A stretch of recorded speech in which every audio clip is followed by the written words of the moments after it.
उत्तर प्रदेश के प्रयागराज में महाकुंभ का आयोजन होता है। और जैसे ही लोग उस महाकुंभ के बारे में सुनते हैं, उस महाकुंभ की प्रशंसा को सुनते हैं, देश से ही नहीं बल्कि विदेश से भी लोग उस महाकुंभ में स्नान करने के लिए, उस महापर्व में शामिल होने के लिए इकट्ठा होने लगते हैं। उस मौनी अमावस्या के दिन जब अमृत स्नान होता है, उस अमृत स्नान में भाग लेने के लिए उस महाकुंभ में लाखों की नहीं बल्कि करोड़ों की भीड़ इकट्ठा हो जाती है। और फिर उस दिन उस मेले के अंदर, उस महाकुंभ में एक ऐसी घटना घटती है कि जब उस घटना के बाद जो लोग होते हैं, जो परिवार के लोग होते हैं, जिन परिवार के लोगों के साथ में वो घटना घटती है, उन लोगों की समस्याओं को देख करके, उन लोगों के दुख को देख करके, उन लोगों के दर्द को देख करके उनकी रूह कांप जाती है। दरअसल दोस्तों, मौनी अमावस्या की रात लगभग 1 से 2 बजे का समय होता है। उसी 1 से 2 बजे के समय के बीच में जब लोग मेले में इकट्ठा होते हैं और इकट्ठा होने के बाद में वो सुबह होने का इंतजार कर रहे होते हैं, अमृत महोत्सव में शामिल होने का, अमृत महोत्सव का स्नान करने का इंतजार कर रहे होते हैं, तभी लगभग 1 बजे के आसपास जो एक भीड़ होती है, वो भीड़ एक विकराल रूप लेकर के तभी लगभग 1-2 बजे के आसपास उस मेले के अंदर अचानक से बचाओ बचाओ की आवाजें आने लगती हैं। बचाओ बचाओ की आवाजें गूंजने लगती हैं, लोगों की आवाजें आने लगती हैं। तभी जो लोग वहां पर होते हैं, कुछ लोग उस आवाज को समझ ही नहीं पाते, उसका मतलब ही नहीं समझ पाते। तभी वो देखते हैं कि एक भीड़, विकराल भीड़ उन लोगों की तरफ बहुत तेजी से बढ़ रही होती है। जैसे ही वो लोग कुछ समझ पाते, तैसे ही वो भीड़ उन लोगों को अपने आगोश में समा लेती है और फिर थोड़ी ही देर में उस मेले के अंदर एक ऐसा मातम छा जाता है, एक ऐसा मातम पसर जाता है, चारों तरफ बिल्कुल से चीख पुकार मच जाती है। दरअसल दोस्तों, बहुत सारे ऐसे परिवार होते हैं जो अपने परिजनों को खो देते हैं। बहुत सारे लोग होते हैं जो एक दूसरे से बिछड़ जाते हैं और फिर लोग उसके बाद अपने परिवार के लोगों को ढूंढने की, तलाशने की कोशिश करने लगते हैं।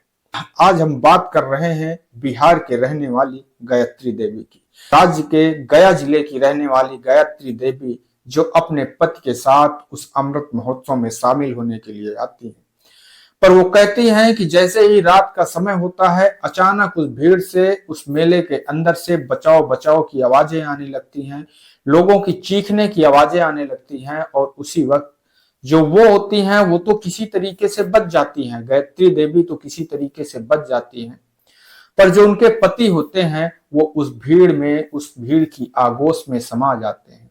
और फिर जब वो अपने पति को तलाश करने की कोशिश करती हैं, जैसे ही भीड़ शांत होती है, माहौल शांत होता है, अब लोग अपने बिछड़े हुए लोगों को तलाश करने की कोशिश करने लगते हैं। सब लोग देखते हैं कि वहां पर बहुत सारा सामान बिखरा पड़ा होता है, बहुत सारे लोग इधर उधर हो जाते हैं। गायत्री देवी कहती हैं कि वो अपने पति की तलाश करने लगती हैं, पर उनके जो पति होते हैं वो उन्हें कहीं दिखाई नहीं देते। मेला प्रशासन की तरफ से उनके पति का जो शव होता है वो तो उन्हें सौंप दिया जाता है, पर जो उनका सामान होता है, जो उनके खाने पीने का सामान होता है, जो उनके कपड़े होते हैं, जो उनके पैसे होते हैं, वो उसी भीड़ में छूट जाते हैं और फिर वो उसी भीड़ में छूट जाते हैं।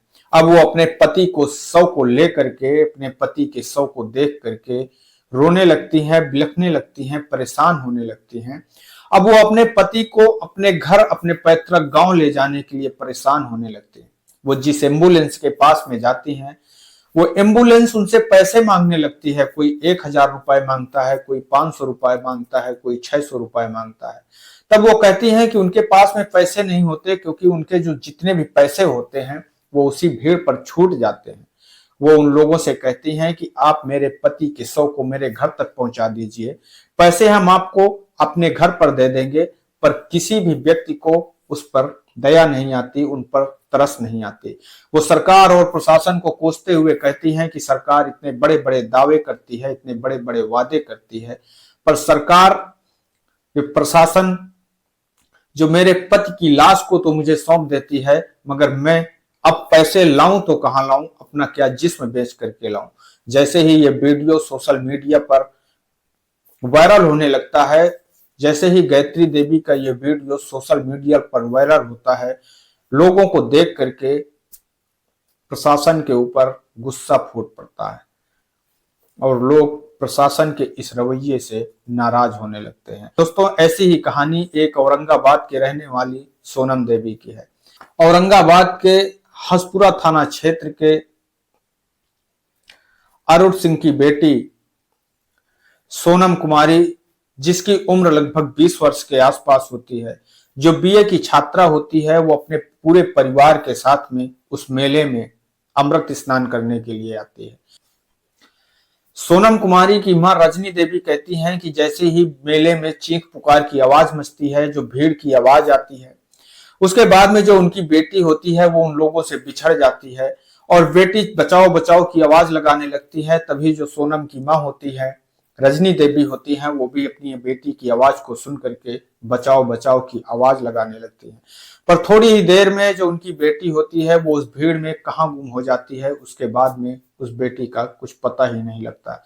जैसे ही भीड़ शांत होती है, भीड़ शांत होने के बाद में उस बहुत सारे लोगों के साथ में अनहोनी होने की, बहुत सारे लोगों की मौत होने की खबर आती है। यह सुन करके जो रजनी देवी होती हैं वो कहती हैं कि मेरा मन भी विचलित होने लगता है। उसके बाद में जो प्रशासन होता है, वो जो रजनी देवी का आधार कार्ड होता है, उस आधार कार्ड से उनकी बेटी की मौत की सूचना रजनी देवी को देता है, उनके परिवार को देता है। रजनी देवी अपनी बेटी की मौत की सूचना पा करके बहुत ही ज्यादा दुखी होती हैं, वो मूर्छित हो जाती हैं। तभी जो मृतका के मामा होते हैं वो कहते हैं कि जब प्रशासन की तरफ से उन्हें सूचना दी जाती है और वो अपनी बेटी की, अपनी भांजी की लाश को तलाश करने के लिए इलाहाबाद पहुंचते हैं, तो बहुत परेशान होते हैं। कई जगह पर वो अपनी बेटी की, अपनी भांजी की लाश की तलाश करते हैं, पर उन्हें कहीं पर अपनी बेटी का, अपनी भांजी की लाश शव नहीं मिलता है। वो जिस शव के ऊपर से कपड़े को हटाते हैं, उनके मन में एक ख्याल होता है कि शायद यह सोनम का शव होगा। पर हर शव को देख देख करके अब जो उनका मन होता है वो भी विचलित होने लगता है। तभी वहां पर जो लोग होते हैं वो लोग बताते हैं कि शायद अभी कुछ जो डेड बॉडी हैं, जो कुछ शव हैं, वो कहीं दूसरी जगह पर रखे हुए हैं। और फिर वो उस जगह पर पहुंचते हैं तो वो कहते हैं कि जब मैं वहां पर पहुंचता हूं तो मैं देखता हूं कि जो 3 कमरे होते हैं, उन पूरे 3 कमरों में लाशें पड़ी होती हैं। और उसके बाद में वो हर शव के ऊपर से कपड़ा हटा करके अपनी भांजे की तलाश करने लगते हैं और हर शव को देख करके उनका मन विचलित होने लगता है। तभी जो प्रशासन होता है वो उनको बताता है कि जो सोनम का शव है वो 66 नंबर का है। और उसके बाद में वो 66 नंबर शव को देख करके, अपनी सोनम को देख करके उनका मन पूरी तरह से स्तब्ध हो जाता है। फिर वो अपनी भांजी की लाश को लेकर के अपने गांव औरंगाबाद आते हैं। उनके परिजनों का रो रो करके बुरा हाल हो जाता है। दोस्तों, ये एक नहीं सैकड़ों परिवार की समस्याएं हैं। ऐसे ही बहुत सारे सैकड़ों परिवार जो अपने परिजनों की तलाश कर रहे हैं, अपने परिजनों को मेले में खो चुके हैं, अपने परिजनों के शव को अपने घर तक ले जाने के लिए परेशान हैं, दर दर की ठोकरें खा रहे हैं, दर दर भटक रहे हैं।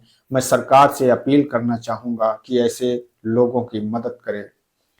मैं लोगों से ये अपील करना चाहूंगा, मैं सरकार से, मैं प्रशासन से अपील करना चाहूंगा कि सर्वप्रथम ऐसे लोगों का सहयोग करना सभी लोगों की प्राथमिकता होनी चाहिए। तो दोस्तों, इस घटना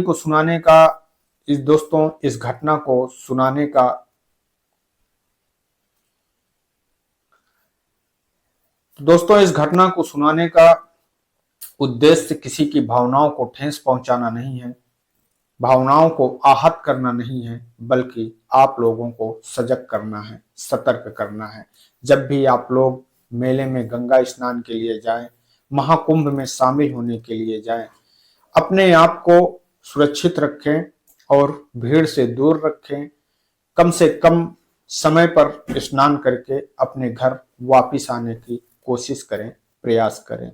यही मेरा आप लोगों से निवेदन है।